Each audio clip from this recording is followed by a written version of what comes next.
Datevi al meglio della vita. È un'espressione di Papa Francesco nella lettera Christus Vivit, consegnata alla Chiesa e in particolare ai giovani all'indomani del Sinodo dei Vescovi sui giovani dell'ottobre 2018. È anche il titolo scelto dalla Chiesa italiana per la 57esima giornata mondiale di preghiera per le vocazioni che celebriamo domenica 3 maggio. Vocazione è darsi al meglio della vita. Il Papa Francesco ci dice in un messaggio scritto appunto per questa giornata che vocazione è gratitudine, è fatica, è coraggio, è lode.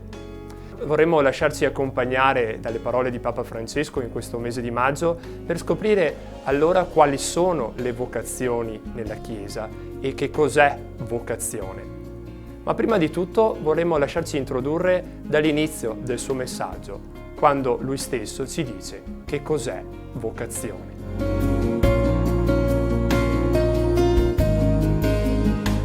La barca della nostra vita, infatti, avanza lentamente, sempre inquieta, perché è alla ricerca di un approdo felice, pronta ad affrontare i rischi e le opportunità del mare, ma anche desiderosa di ricevere dal timoniere una virata che conduca finalmente verso la giusta rotta. Talvolta però le può capitare di smarrirsi, di lasciarsi abbagliare dalle illusioni, invece che seguire il faro luminoso che la conduce al porto sicuro, o di essere sfidata dai venti contrari delle difficoltà, dei dubbi e delle paure. È il Signore che ci indica la riva verso cui andare e che prima ancora ci dona il coraggio di salire sulla barca. È Lui che mentre ci chiama si fa anche nostro timoniere per accompagnarci, mostrarci la direzione, impedire che ci incagliamo negli scogli dell'indecisione e renderci capaci perfino di camminare sulle acque agitate.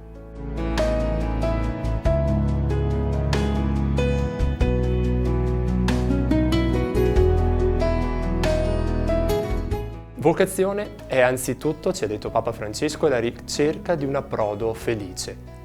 È una chiamata alla felicità. Vogliamo lasciarci accompagnare allora dalla testimonianza di due giovani sposi, Marco e Valentina, e sentire come per loro davvero vocazione è sinonimo di felicità. Ciao a tutti, siamo Marco e Valentina e volevamo raccontare così la nostra storia di sposi utilizzando due immagini. La prima immagine è l'immagine della barca utilizzata prima del nostro matrimonio. Dopo esserci trovati su spiagge diverse e aver affrontato il mare della vita utilizzando mezzi fai da te con la presunzione di poter far da soli, e mi riferisco a storie e episodi, e con il rischio appunto di affondare e di affossarci, abbiamo capito che non potevamo far da soli senza l'aiuto del Signore, e così abbiamo iniziato a invocarlo attraverso la preghiera, la guida spirituale, la lettura della parola, l'adorazione eucaristica, un cammino vocazionale di discernimento. Il Signore ci ha indicato, ci ha fatto incontrare attraverso un pellegrinaggio e ci ha indicato quale fosse la barca che dovevamo salire. E la barca era la barca del fidanzamento, attraverso un cammino durato 2 anni, dove sono saliti dei bravi animatori, guidati dal timoniere, che non è altro che il Signore, il quale ci fece capire che oltre alla conoscenza dei gusti personali l'uno nell'altro, era importante la preghiera di coppia, in particolare il Santo Rosario, recitato tutte le sere quando ci trovavamo per programmare il nostro futuro. E fu così che questa barca toccò riva il 10 luglio 2010 e lì il Signore unì le nostre vite. L'altra immagine è il cammino. Infatti per il nostro viaggio di nozze abbiamo pensato al cammino di Santiago de Compostela. Ci sembrava bello iniziare questa vita da sposi con un cammino così importante, e in questi 12 giorni di cammino possiamo vedere tante similitudini rispetto alla nostra vita di sposi.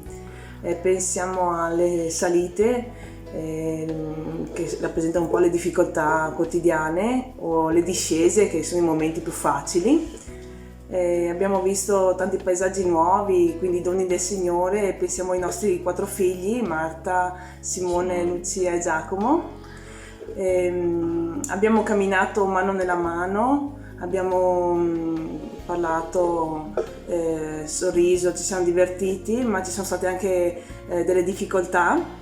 che comunque abbiamo risolto, perché la sera eravamo sempre assieme allo stesso ostello. Ostello, sì, esatto. E così anche nella vita matrimoniale le giornate possono essere più scorrevoli, più divertenti, più facili, come ci possono essere delle discussioni che però alla fine, prima che il giorno sia terminato, cerchiamo sempre di risolvere con un dialogo e soprattutto con la preghiera. E così, per poi coricarci e andare a dormire e poi ripartire il giorno dopo. Così è la vita di sposi che va avanti giorno per giorno.